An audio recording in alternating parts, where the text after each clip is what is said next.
Hello everyone, good afternoon. Last આપણે વો વિશે જાણ્યું તો હવે today we will learn about vote. કોઈ પણ વ્યક્તિ, વસ્તુ, પ્રાણી અથવા પક્ષી વિશે માહિતી મેળવવા માટે વોટ વડે પ્રશ્ન પૂછવામાં આવે છે. વોટ એટલે શું? Example: Manoj is a teacher. What is Manoj? Manoj શું છે? તો કે ટીચર છે. Nitin is watering the plant. What is Nitin doing? Nitin શું કરે છે? Next one, Gita draw a picture. What does Gita draw? Gita શું ડ્રો કરે છે? The children play football. What do the children play? બાળકો શું રમે છે? The teacher taught a lesson.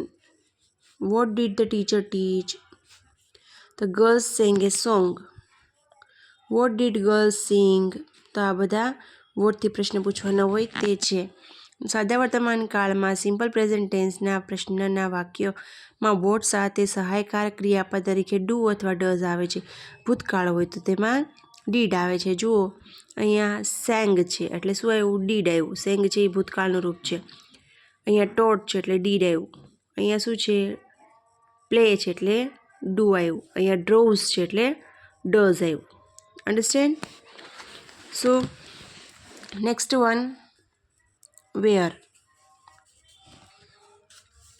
કોઈ પણ વ્યક્તિ, વસ્તુ, પ્રાણી અથવા પક્ષીના સ્થાન વિશે માહિતી મેળવવા માટે વેર વડે પ્રશ્ન પૂછવામાં આવે છે. વેર એટલે ક્યાં, જગ્યા માટે, જગ્યા દર્શાવવા માટે.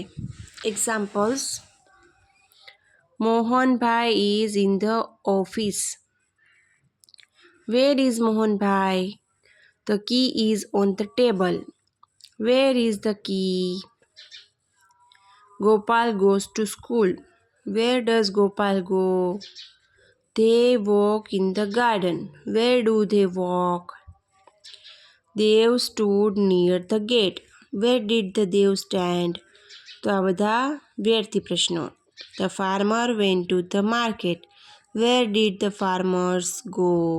સેમ નોટ અહીંયા પણ છે. સાદો વર્તમાન કાળ હોય તો ડુ ડઝ આવે અને સાદો ભૂતકાળ હોય તો ડીડ આવે. ક્રિયાપદનું મૂળ રૂપ આવે. નેક્સ્ટ વન છે વેર, જે આપણે નેક્સ્ટ વિડીયોમાં જોશું. Up to here, bye bye, thank you. Subscribe my channel.